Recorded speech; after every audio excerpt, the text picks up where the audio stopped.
కుడియుగా మనము మీతో 2 నిమిషాల కార్యక్రమంలో భాగంగా ప్రవక్త ముహమ్మద్ సల్లల్లాహు అలైహి వసల్లం వారి యొక్క ప్రవచనాలు వింటూ ఉన్నాము. ఈరోజు 683వ ప్రవచనాన్ని చెప్తాను. ఇందులో విశ్వాసంలో కొన్ని భాగాల గురించి ప్రవక్త చెప్తుంది. విశ్వాసం అంటే దైవ విశ్వాసం, అంటే దైవం ఒక్కడు ఏకేశ్వరుడు అని చెప్పేసి నమ్మినటువంటి వాళ్ళు, మరణానంతర జీవితం ఉన్నది, దైవం ముందు నిలబడాలి అన్న భయం ఉన్నటువంటి వాళ్ళు, దైవం కాలానుగుణంగా తన ప్రవక్తల ద్వారా మార్గనిర్దేశనాన్ని ఇచ్చాడు, ఆ మార్గనిర్దేశనాన్ని ఆ మార్గదర్శకత్వాన్ని అనుసరిస్తేనే అతను ఇహపరలోకాల్లో సాఫల్యం కలుగుతుందని చెప్పేసి నమ్మేవాడు. ఆ ప్రవక్తల పరంపరలో చివరిగా ప్రవక్త ముహమ్మద్ సల్లల్లాహు వారు వచ్చారు, ఆయన నా అంతిమ ప్రవక్త అని చెప్పేసి సాక్ష్యం ఇచ్చేవాడు.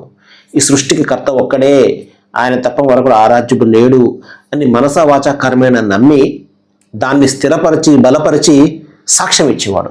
ఇతన్ని దైవ విశ్వాసి అంటారు ఇస్లామీయ పరిభాషలో. ఏమండి, ప్రవక్త వారు చెప్పినటువంటి విషయం ఏంటంటే, దైవ విశ్వాసంలో ఉత్తమమైనటువంటిది ఏమిటంటే లా ఇలాహ ఇల్లల్లాహ్. అంటే దీని అర్థం ఏంటంటే లా ఇలాహ, ఏ ఆరాధ్యుడు కూడా లేడు, ఇల్లల్లాహ్ ఒక్క ఏకేశ్వరుడు, ఒక్క అల్లాహ్. అల్లాహ్ అంటే ఏకేశ్వరుడు, దైవము, సృష్టికర్త. ఏమండి, అరబీ భాషలో దైవాన్ని పిలవడానికి దైవం అన్న పదానికే పిలిచేది ఏంటంటే అల్లాహ్ అంటారు. అల్లాహ్ అంటే అర్థం ఏమిటంటే పూజకు అర్హత కలిగినటువంటి, ఆరాధనకు అర్హత కలిగినటువంటి ఏకైక అస్తిత్వము అని అర్థం అనమాట. ఏమండి, ఇలాహ్ అంటే అర్థం, ఇలాహ్ అంటే ఆరాధనకు అర్హత గల ఏకైక అస్తిత్వము, ఏకేశ్వరుడు.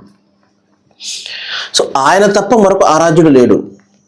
ఇది సత్యమే కదండి, ఎవరైనా దీన్ని కాదనగలరా? ఆ సృష్టికర్త తప్ప ఎవరున్నారు ఆరాధ్యుడు? ఆయన సమస్తాన్ని సృష్టించినటువంటి సర్వేశ్వరుడు కదా, ఆయన ఏకేశ్వరుడు, అల్లాహ్, యెహోవా. సరే, ఆయన తప్ప మరొక ఆరాధ్యుడు లేడు. దీన్ని అరబీ భాషలో లా ఇలాహ ఇల్లల్లాహ్ అంటారు. ఇది దైవ విశ్వాసంలో ఉత్తమమైనటువంటి స్థాయి. ఇంకా 2, జనం నడిచేదారిలో రాళ్ళు ముళ్ళు వంటి ఏ విధంగా ఉంటే వాటిని తీసేయడం కూడా విశ్వాసంలో ఒక భాగమే. ఇది తక్కువ స్థాయి అన్నారు. అలాగే సిగ్గుపడ్డము, బిడియపడ్డం కూడా విశ్వాసంలో ఒక భాగమే అన్నారు. 3 విషయాలు చెప్పారు. ఒకటి, దైవ విశ్వాసంలో ఉత్తమమైనటువంటి విషయం ఏంటి, స్థాయి ఏమిటి, ఈ సృష్టికి కర్త ఒక్కడైన సాక్ష్యం ఇవ్వడం, లా ఇలాహ ఇల్లల్లాహ్. అదేవిధంగా ఇంకో పదం ఉంది, ముహమ్మద్ రసూలుల్లాహ్, ప్రవక్త ముహమ్మద్ వారు దైవం యొక్క ప్రవక్త, ఆయన దాసుడు అని చెప్పేసి సాక్ష్యం ఇవ్వడం. ఇక 2వది ఏంటంటే రాళ్ళు రప్పులు ఏదైనా రోడ్డు మీద పడిపోయినప్పుడు ప్రజలకు హాని కలిగిస్తుందని చెప్పేసి తీసి దాన్ని ఆ ముళ్ళను పక్కన పడేశారు అనుకోండి, అది కూడా దైవ విశ్వాసంలో భాగమే. ఎందుకంటే జనం యొక్క శ్రేయస్సు గురించి ఆలోచన చేశాను. అదేవిధంగా సిగ్గుపడ్డము, బిడియపడ్డం కూడా దైవ విశ్వాసంలో భాగమే అన్నారు. సర్వేజన సుఖినో భవంతు. Thank you.